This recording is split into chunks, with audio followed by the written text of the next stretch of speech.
तो इन सवालों के तो जवाब देने चाहिए ना। और 17 जून आपने जो जिक्र किया ना विदेश मंत्रियों की बैठक का, देखिए एक मिनट पूरी बात तो सुन लीजिए।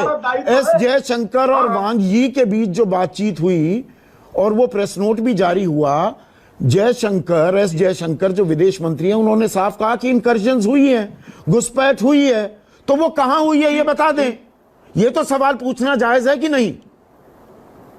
नहीं, किस किस पॉइंट्स पर किस किस तरह से डिसएंगेजमेंट का प्रोसेस चल रहा है? क्या हमारी सेना ने कभी देश की जनता के समक्ष बात नहीं रखी है? डिसएंगेजमेंट प्रोसेस प्रारंभ है, ये बात है। हम उनसे किस स्तर पर वार्ता कर रहे हैं, ये सबके समक्ष है। विदेश मंत्री ने स्पष्टता से कहा कि आप हमारी भूमि की तरफ कब्जा करने का प्रयास किए, हमने बाधा उत्पन्न की है, उनको पीछे जाने के लिए हम कह रहे हैं। तो सफाई दे दीजिए ना इस बारे में, तस्वीर साफ कर दीजिए। 15-16 की दरमियानी रात की तस्वीर साफ है। स्थिति साफ कर रहे हैं। 40 दिन में कोई कब्जा किया है उन्होंने जमीन पर? नहीं, स्थिति कोई कब्जा हमारी तरफ बढ़ते हैं, हम उनको नहीं बढ़ने देंगे, हम उनको पीछे धकेल रहे हैं। एलएसी में नहीं, फिर सवाल का जवाब नहीं आ रहा है ना, आप भी जानते हैं। अरे हम अच्छी तरह से जवाब दे रहे हैं। नहीं, सीधा जवाब, 40 दिन में 1 इंच भी जमीन पर कब्जा नहीं हुआ है कि हम इनकी बात को नहीं मानेंगे। तो आपकी बिल्कुल हमारी भूमि पर अगर 1 इंच भी वो बढ़ेंगे, हम उनको पीछे ढकेलेंगे। ये हमारी संकल्प, हमारी भूमिका। नहीं, पीछे ढकेलेंगे वो बात ठीक है। 42,000 शुक्ला, आप तो पत्रकार रहे हैं। प्रेम शुक्ला पत्रकार रहे हैं। 1 मिनट प्रेम शुक्ला, देखिए हो क्या रहा है। चीन कहता है कि गलवान घाटी हमारी है पूरी। वो तो अरुणाचल प्रदेश भी 1 मिनट सुनिए तो जी। मैं यहां पर चीन की बात रखने के लिए नहीं बैठा हूं, मुझे अपनी बात रखने में इंटरेस्ट है, मुझे अपने देश में। हमें अच्छा कर रहे हैं। 1 मिनट सुनिए। चीन जब कहता है कि गलवान घाटी उनकी है, प्रधानमंत्री कहते हैं कोई घुसपैठ नहीं हुई, तो पूर्व प्रधानमंत्री मनमोहन सिंह कहते हैं क्या हम चीन की नीति में तो नहीं फंस जाएंगे? हमें अपने शब्दों को सोच समझकर इस्तेमाल करना चाहिए। जी नहीं, सही। ये डॉक्टर मनमोहन सिंह चूंकि लगातार जो है चीन के भय में जीते थे। जब चीन हमारी भूमि पर कब्जा करता तो उनके विदेश मंत्री बीजिंग जाते थे और कहते तो मैं तो यहीं बस जाने की स्थिति में हूं, और जिस भूमि पर कब्जा किया है वो तो सुंदरकाल पे तिल समान है।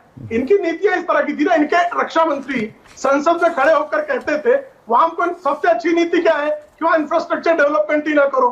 तो डॉक्टर मनमोहन सिंह तो निश्चित तौर पर चीन के समक्ष भयवश होकर इस तरह के दृढ़ बयान देने से बचते थे। अब मैं उसी पर आना चाह रहा था, फिर बाकी गेस्ट के पास जाऊंगा। प्रेम शुक्ला, अभी मैं आप ही से सवाल करने वाला हूं 2-3 मिनट और जी। आज अगर कांग्रेस जो मुख्य विपक्षी दल है आपसे, सरकार से और बीजेपी से सवाल पूछे तो वो देशद्रोही हो जाती है।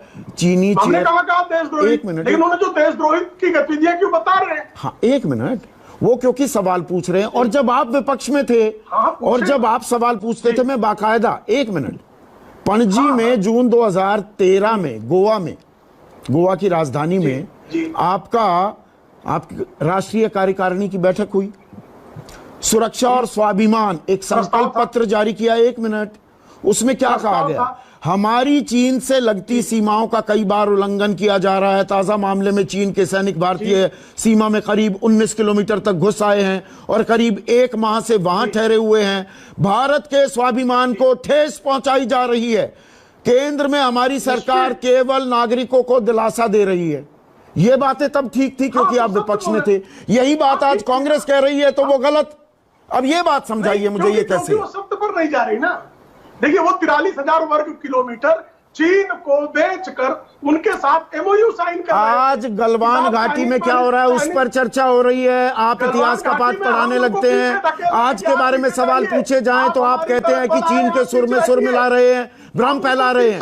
तो 2013 में आप भ्रम फैला रहे थे। हम 2013 में इन्होंने बिल्डअप किया था क्या, बता दीजिए। 2013 में इन्होंने क्या बिल्डअप किया था? और इनके विदेश मंत्री कह रहे थे वो तो जो कब्जा कर लिए है वो एक सुंदर गाल है, गाल का सुंदर तिल है। ये आज कोई कह रहा है कि अंतर नहीं समझ में? मतलब अच्छा, ये फर्क है। विपक्ष में सरकार से सवाल पूछ सकते हैं, सैनिकों के मनोबल पर कोई असर नहीं पड़ता, लेकिन आप सत्ता में होंगे, सवाल पूछे जाएंगे तो असर पड़ने लगेगा। ठीक है, अभी और बहुत सवाल है, एक एक करके मैं सारे सवाल पूछूंगा। 1 मिनट प्रेम शुक्ला, संसद में सवाल पूछे जा रहे थे, हर चीज गिनाई गई। बहुत अच्छा प्रश्न किया, मैं आपके इस प्रश्न की प्रशंसा करता हूं। पंडित जवाहरलाल नेहरू जी के संदर्भ में आपने जो उदाहरण दिया, 43,000 वर्ग किलोमीटर भूमि उसी समय कब्जा हो चुकी थी। और ये उस समय आप क्या अपेक्षा कर रहे थे कि पंडित जवाहरलाल नेहरू की प्रशंसा की जाए? जब पंडित जवाहरलाल नेहरू युद्ध चल रहा था को पत्र लिख रहे थे, उसका हासिल क्या हुआ क्या नहीं ये मालूम नहीं था, पर सवाल पूछे गए ना और सवालों के जवाब दिए गए। युद्ध काल में ही बता रहा हूँ, अरे भाई युद्ध काल में ही बता रहा हूँ ना कि हमारे सैनिकों के पास कैनवास के जूते लेके लड़ने जाना पड़ा था, जबकि आदेश हमारे प्रधानमंत्री ने दिया था। तो देश को कमजोर कर रहे थे क्या युद्ध के टाइम पर? अटल बिहारी वाजपेयी सवाल पूछकर। सुन तो लीजिए, अब आप मेरा उत्तर नहीं सुन रहे। मैं सुन रहा हूं ना, आगे मेरा उत्तर सुन लीजिए। हाँ सुन लीजिए ना। चूंकि पंडित जवाहरलाल नेहरू के पंचशील के सिद्धांतों, तिब्बत को सरेंडर करने के बाद सतत अगर ऐसा मोदी जी का एक भी कार्य हो तो निश्चित तौर पर आइए उस पर चर्चा करते हैं। आप संसद में चर्चा करेंगे, आपका स्वागत करेंगे, स्वागत करेंगे आपका। प्रेम शुक्ला 18 बार मिले ना शी जिनपिंग से प्रधानमंत्री, 18 बार मिले। आजाद भारत के इतिहास में 5 दफा कोई प्रधानमंत्री बीजिंग नहीं गया, प्रधानमंत्री गए ना। हमने चीन के साथ दोस्ती बढ़ाई ना, और चीन हमें आंखें दिखा रहा है हमारे 20 सैनिकों की शहादत हो गई, तो सवाल नहीं पूछे जाएंगे? पूछिए ना, हम उसकी आंखों में आंखें डालकर बात कर रहे हैं कि नहीं कर रहे हैं? हम क्या केनेडी के पास रोने चले गए हैं? हम क्या रक्षा मंत्री चेंज करके भाग रहे हैं? हमने क्या सेना के नहीं मैं वही जनरल थिमैया का अपमान तो किया? मतलब आप जो करेंगे वो ठीक है। जिस तरह से जनरल थिमैया का अपमान किया था वो हुआ है क्या? उसमें क्या आपत्ति हो सकती है? नहीं आप लोगों ने यही किया था ना डिफेंस मिनिस्ट्री का। नहीं क्योंकि आपको पता है मैं क्या सवाल पूछने वाला हूँ।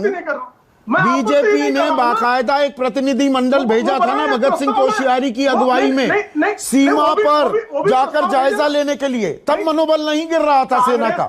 नहीं, सारा विपक्ष जो है एक प्रतिनिधि मंडल की बात करे, सरकार विचार करेगी। हाँ। इसमें आपत्ति क्या? लोकतंत्र नहीं, तब आपके कुलीग हैं, केंद्रीय मंत्री रहे हैं, अब नेशनल स्पोक्स पर्सन है राजीव प्रताप रूडी, कहते हैं यूपीए सरकार देश की सीमाओं की रक्षा करने में असफल रही है। सरकार इस पूरे मामले पर बात करने में इतनी हिचक क्यों रही है? और आप सीमा का जायजा लेने के लिए चले गए।